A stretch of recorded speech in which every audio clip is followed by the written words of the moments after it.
কারা যেন বলে ধর্ম আগে না দেশ আগে, তখন তাদের উত্তর আসে ধর্ম আগে দেশ পরে। কেননা ধর্ম তাদের বাঁচতে শিখিয়েছে, ধর্ম তাদের সব কিছু করে, কেননা ধর্মের জন্য তারা সব কিছু করতে পারে। কিন্তু এই একজন ব্যক্তি এপিজে আব্দুল কালাম, তিনি কি বলছেন একবার শুনে নিন, দেখে নিন ভিডিওটি। Sir, I would like to ask religion versus individuality. What would you prioritize? No, religion is a very private affair. Okay, it's a private affair. But see, the religion I told you has got two common: theology and spiritualism. But as a human being, we should all we have to believe in one thing, that is nation. Nation. All of you repeat: nation is bigger than any other aspect in my country. Do you agree?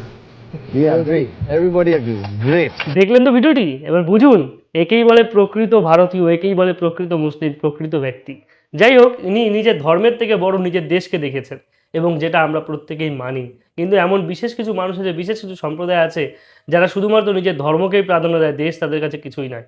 অন্য দেশে কোথায় কে কামিনী মরে গেল, কোথায় কে মরে গেল, তার জন্য কান্না করে ভাসিয়ে দিচ্ছে, কিন্তু নিজের দেশের যখন সেনারা মারা যাচ্ছে, অপারেশন সিন্দুরের সময় হোক বা বিভিন্ন কারণে হোক, তখন তাদের জন্য কোনো দরদ ওঠে না।